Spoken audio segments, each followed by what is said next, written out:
Hello everyone. Our topic for today is about critical approaches in writing a critique. Our objectives for today: number one, identify critical approaches in writing a critique: formalism, feminism, etc. Use critical approaches in writing a critique: formalism, feminism, etc. And number three, formulate a critic paper using critical approaches in writing, such as formalism, feminism, etc. Let us first identify what is a critique. So, a critique is a careful analysis of an argument to determine the following: what is said, how well the points are made, what assumptions underlie the argument, what issues are overlooked, and what implications are drawn from such observations. It is a systematic yet personal response and evaluation of what you read. It is important that you understand what you critique about. You cannot critique a work without you first understanding it. So that's the first step. The next one is you need to analyze it. And what approach will be necessary to come up with a better review? For example, after watching a movie or reading a story, you will be saying a lot of things about it. You will express your thoughts and personal opinion, whether they be negative or positive. You will also comment on the actors and actresses and the role they play. Doing so, it is important to understand the different approaches we can use to guide us in critiquing a paper. Next, these are the different approaches we can use to guide us in critiquing a paper. Number one, formalist criticism. Formalist criticism is the analysis on the formal feature of the subject, not on the profile of the creator. In other words, what you critique is the feature of the work of an author, not the author himself. Next, it examines the form of the work as a whole, the form of each individual part of the text, like the individual scenes, chapters, the characters, the settings, the tone, the point of view, the diction, and all other elements of the text which join to make it a single text. What are the formal features of a text you can make critique? So it could be about scenes of that story, 8 chapters if you find you think it needs some improvement. The characters, are they appropriate for its scenes, for their role? Next, the setting, do you think you have better place if you were if you were the author? Which setting do you think it is best to be done? Next, the tone and the point of view, as well as the diction. Next, after analyzing each part, the critic then describes how they work together to give meaning or theme to the text. Therefore, a thorough analysis of the text is important to write a good paper. Remember, the judgment you make about a literary work will reflect your own values, biases, and experiences. But you must respect the author's words and intentions as presented in the text. Do not analyze a work in terms of what you would like to see. Analyze it in terms of what you actually observe. Remember to clearly separate your assumptions from the author's assumptions. In other words, when we critique, we write what we observe. You write constructively. We are critiquing not to destroy somebody else's work, but to improve it. Next is biographical criticism. Biographical criticism relate the life of the creator to the subject. It analyzes a writer's biography to show the relationship between the author's life and their works of literature. The goal of biographical criticism is understanding why the author wrote what he or she wrote. By reading the author's biography, it helps the readers understand the literary works of the author and what factors influence his or work. There are some literary pieces that are quite hard to understand. So, one way to accomplish your critic, you need to sometimes research, or most of the time, you need to find out the biography or the uh, history of that person or the author. Sometimes there are some reasons, there are aspects in the life of the author that will contribute for you to unlock the meaning of that story. Next, historical criticism. Historical criticism, it is an analysis of social, cultural, and intellectual context surrounding the text. The historical approach in literary criticism involves understanding the life and experiences of the author. It is a way to really understand a piece of literature.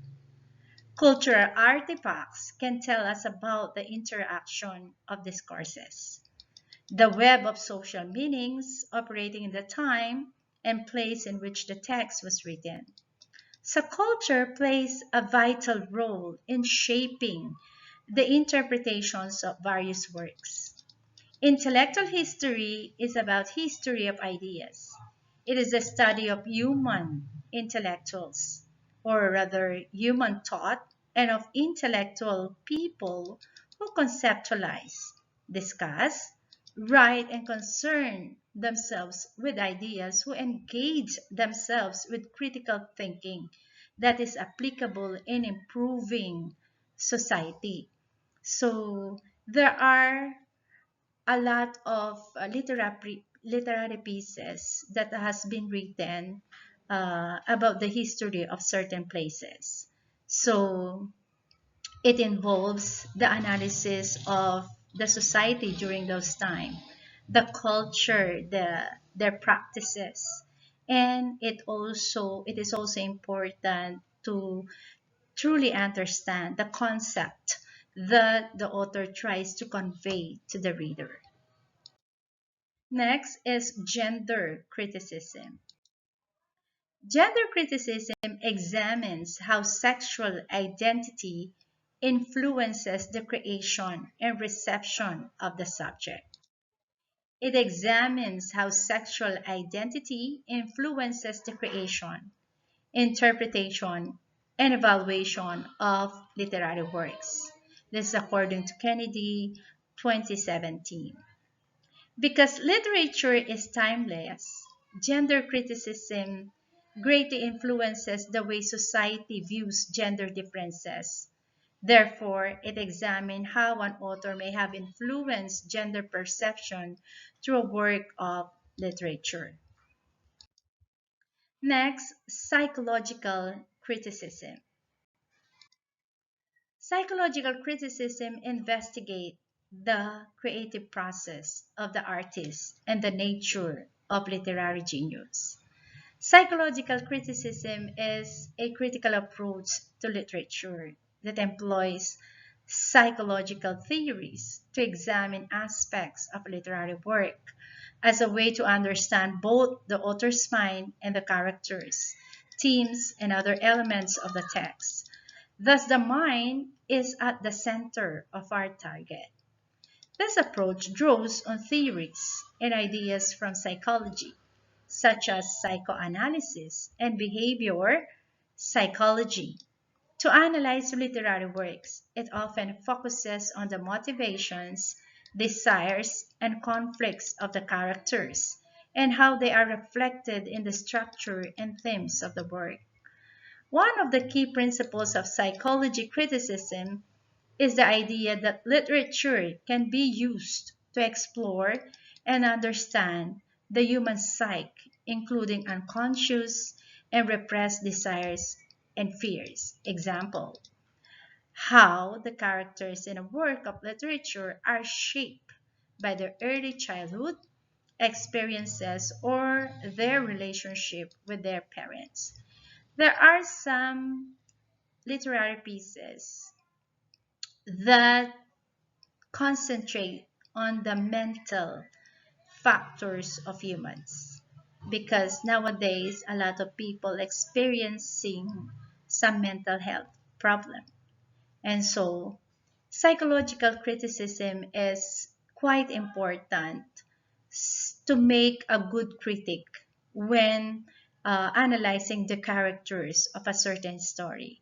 Another thing, there are some authors who are so fun and find interesting to write about uh, mental illness or characters who are experiencing some mental health problem. So to find the reason and to better understand that literary piece, it is best to investigate the biographical context of the author because it plays an important role to decipher the meaning of such characters. Next, sociological criticism. Sociological criticism studies the cultural, economic, and political relationship between the subject and the creator. So, sociological criticism advocates for a better society. It focuses on social issues in modern society when people see some injustices in government or in our society in general. So it is quite important to know something about what the society is experiencing. So you cannot critique uh, a paper that has something to do with politics or that has something to do with powers, where if you do not know the culture, the economic, as well as the political relationship of this subject and the creator as well. Next. So for your activity, below is an excerpt from the story Les Miserables by Victor Hugo. Read it and answer the questions guided by the formalist approach. So uh, this piece employed a formalist criticism or made use of formalist approach. Next, so this is the story. I'll give you some time to read it, and when we meet, I'll give you the excerpt of the story. All you have to do is to read it slowly. All right. This is one of the most popular uh, theater that was done by our former actors and actresses here in the Philippines. All right, this is the next one.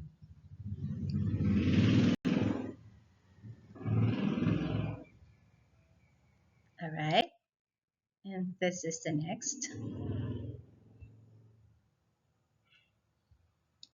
And this is the next one, followed by this one, and this one.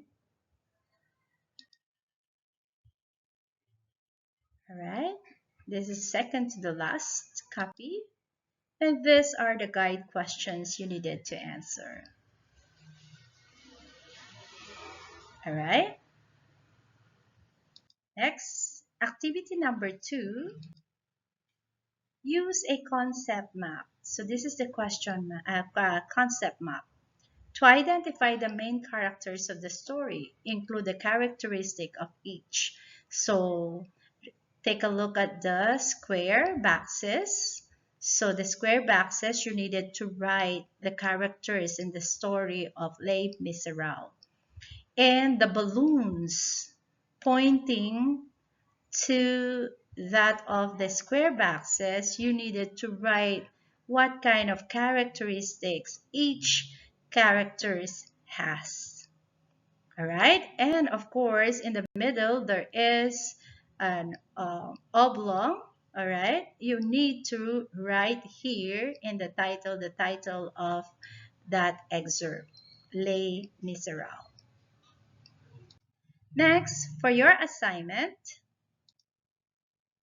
choose a character from the story and write what you want most about her portrayal. From the concept map, you choose which one is your favorite character or which one do you think you can make critic about.